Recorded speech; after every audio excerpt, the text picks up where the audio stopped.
Hayalan gue ini satu pertanyaan besar, apakah modus rekayasa rekening itu cuman menimpa bank sentris internasional doang?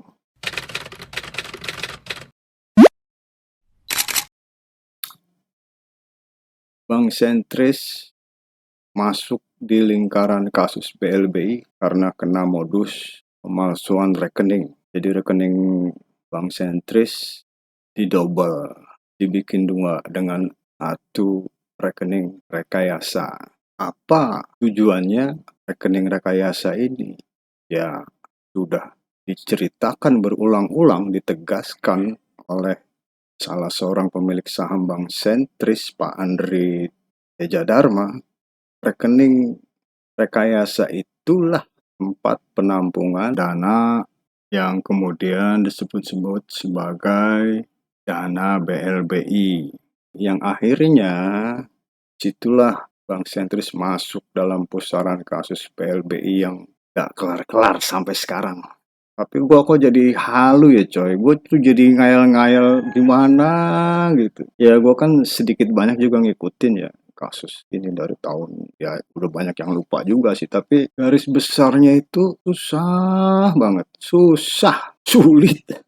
Siapapun, negara, pemerintah, dipimpin presiden siapapun, KPK ketuanya siapapun, jaksa agung siapapun, Kapolri, pokoknya aparat penegak hukum siapapun bosnya, pasti kesulitan mengusut kasus ini sampai tuntas. Dan dari cerita soal pemalsuan rekening itu, gue jadi kebayang beberapa kasus di zaman dulu yang sempat terungkap, adanya aset-aset yang tidak sesuai gitu. Jadi nilai aset yang disita itu nggak sampai 50% dari dana yang diterima oleh si obligor. Gue jadi sekarang itu kalau mau bilang obligor tuh seolah-olah pakai tanda kutip dah. Jadi hayalan gue apa? Hayalan gue ini satu pertanyaan besar, apakah modus rekayasa rekening itu cuman menimpa bank sentris internasional doang? Ya, salah satunya itu karena penyitaan aset-aset obligor BLBI nilainya selalu jauh di bawah nilai uang yang katanya. Gue jadi sering pakai tanda kutip deh.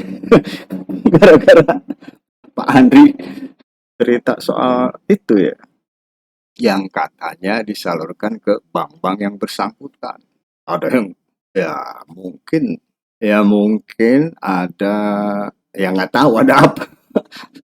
Tapi yang jelas yang dari pengakuan Pak Andri, yang stay di dalam negeri nggak pernah kemana-mana itu dia. Ya mungkin satu dari sekian lah. Tapi Pak Andri itu nggak pernah kemana-mana dan tidak pernah juga menggadaikan aset kemana-mana. Lihat kayak apa tuh. PD oke, Patriot oke. Ya tempur udah pasti. Dan ya mungkin ini makanya gue bilang ini gue jadi halu gitu. Jadi gue tuh akhirnya inget kasus-kasus dulu itu, kenapa penyitaan aset itu nggak pernah ya mencapai 70% aja enggak gitu. Ini karena halu ya, jadi ya lu bisa itu deh, bisa cari ini sendiri lah. Berapa nilai-nilai uang yang udah terkumpul dari penyelesaian kasus BLBI ini, berapa duit yang udah diambil dari para obligor. Nggak pernah nilainya itu cukup. Bahkan ada yang di bawah 50%. Tapi apakah ini jadi apa cuman gue doang yang halus sampai ke situ gitu?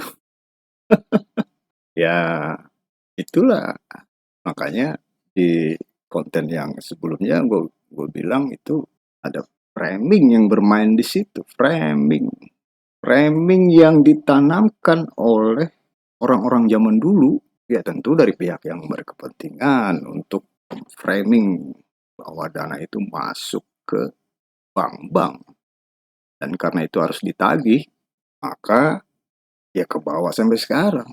Bukan gua doang kali ya, orang awam, masyarakat biasa yang kena framing yang akhirnya percaya gitu bahwa dana itu masuk, disalurkan ke bank-bank itu. Tapi dengan adanya terbuka, seterbuka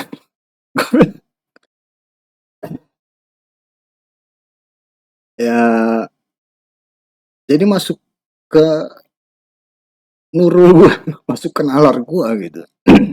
Gue jadi halunya itu jadi jahil gitu. Jangan-jangan. Jangan-jangan bank sentris ini cuma satu dari sekian banyak bank yang kena modus rekening rekayasa. Ya atau mungkin juga ya udah banyak yang tahu kali. Kali gitu kan karena sesuatu dan lain hal akhirnya ya cukup tahu aja. Jadi bener-bener ngeri-ngeri sedap ini bro. Apalagi sekarang ada satgas yang kelihatannya membabi buta gitu ya.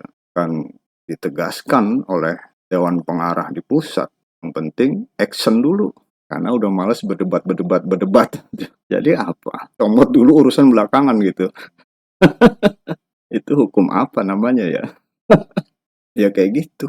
Ada ya arogansi untuk menerima kenyataan pahit bahwa di balik penggelontoran sekian ratus triliun dana BLBI, diantaranya terselip modus rekening palsu yang diungkapkan oleh Andri Teja Dharma, salah seorang pemilik saham Bank Sentris Internasional.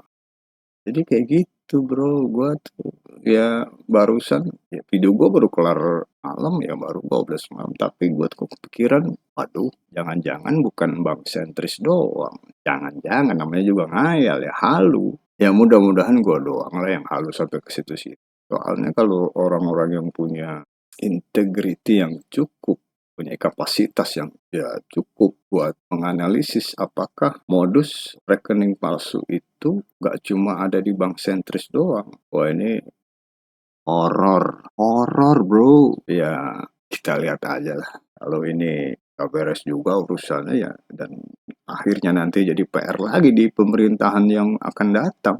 Kurasan ini dulu pada nih yang punya integritas cukup kompeten, capable buat membongkar kasus ini. Lu bongkar bro. Kalau gue cuman bisa halu, bisa ngayal. Oke bro, selamat pagi, selamat ngopi.